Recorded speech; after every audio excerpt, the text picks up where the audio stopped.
Well, when the biggest key to me was when we came out of the pits ahead of Harvick. I thought that was huge, So Alan did an awesome job. I mean, first of all, what an incredible drive to Hunger Chevrolet. Right from the drop of the green flag, this was a lot of fun today, and I had a blast driving, and the car was awesome. And so when we got in front of Harvick, I thought, okay, I thought that was the guys who were going to race. And then when Alan started telling me there were guys going to try to stretch on fuel mileage, all I could do is run as hard as I could. And I was a little bit loose at the beginning, and we got some traffic, and the car finally tightened up. And then we were really clicking off some laps. But every time I got to a car that was saving fuel, they kind of held me up a little bit and made it a little more difficult for me to pass. So I knew that we weren't quite going to get to Paul. It was really about running out of fuel. So we tried as hard as we could to put pressure on him. And I got to say, as disappointing as it is to not win this race, it sure was great to run that good. And I got to congratulate Paul Menard. I don't think there's anybody in this garage area that appreciates a win here at the Brickyard more than Paul. He grew up here as a kid, and I think that's pretty special, pretty cool. Quickly, how bad did you want it on that last lap, knowing you were that close? Well, I wanted it really bad, leading up to that. But on the last lap, I knew I was too tight behind him that if he didn't run out, I wasn't going to get him. I needed a few laps to work on him. Well, I guess I need a few more laps for him to run out of fuel, too. Well, it was really close, and I was confused because initially I thought he said 2 laps, and then I thought he said a half. So I was just wanting to know if it was half or if it was 2, and how much I needed to save. I got by the 27 because I wanted to be leading the race. I knew it was going to be easier to defend than it was going to be to try to pass when everyone decided to take off. And we got a little bit lucky today, but really happy. We've had a tough year and had a lot of things go wrong, a lot of bad luck, and it's very nice to have good luck. And had Johnny Morris here from Bass Pro Shops today, and the folks from Liftmaster. So had a good Chevy and got a good finish. Now, what's going through your mind? You made the pass on the 27 car, handful of laps to go. The 24 is coming in your mirror. What are you thinking? Well, when they said the 24 was 2 seconds back, I honestly was thinking I would rather lead this and run out of gas than finish second and still have enough left and think that you could have won again, because it's so hard here in the Daytona 500. It's so hard to put yourself in that position. You just don't want to ever give it a chance. But certainly congratulations to Paul Menard. He's a really good guy, and his crew chief Slugger, Richard Childress, all those guys, that's really cool to see someone like that win. Well, that's the most bittersweet third place of all time, because you could see the leaders. I saw the 27. I knew he was on the same strategy as us, and I wanted to go when he went, and we decided to pull the reins back a little bit, hoping some more of them would run out of fuel. And then I saw the 24 come, and I thought, oh, we're in trouble now because he doesn't have to save it all. So that kind of made our decision for us. The bittersweet part's because I'm so happy for Paul Menard down there. I know what this race means to that family and to him in particular, and can't wait to get to Victory Lane to congratulate him. That's a really cool deal.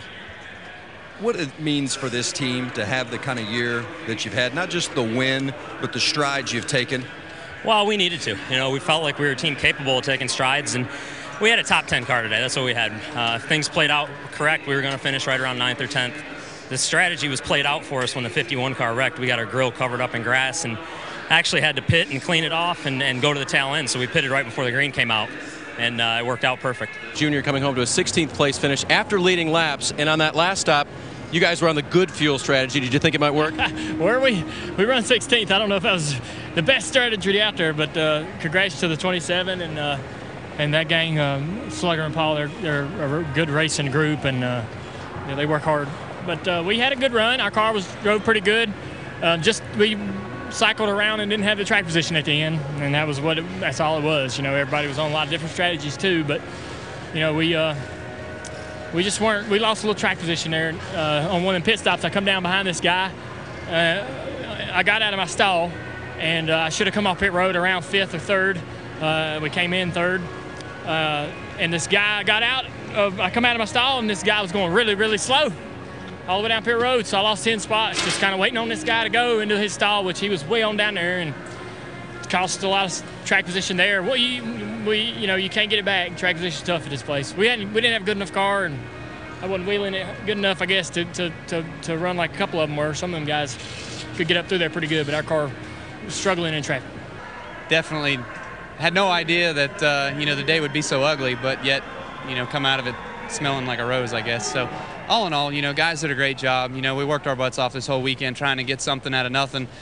Just could never get the car to be fast off the beginning, the first couple laps of a run, and that kind of hurt us qualifying a little bit, marred us back in traffic. But we got up front, and then, on one of those pit stops there, I didn't know the 14 was coming around me. I guess I should have saw his pit board, but we collected into the 14 on pit road and tore up the car and salvaged back in traffic the rest of the day, but then had a pit strategy there at the end to try to make it on fuel, and we did. So commend Dave and the guys for giving me good fuel mileage. JGR Engine Shop did a nice job today, so we'll take 10th and go on to Pocono.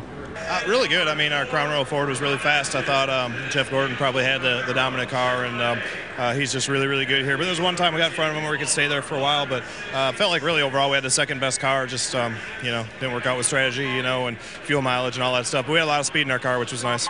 Tony, how many battles did you have to win today to finish 6th?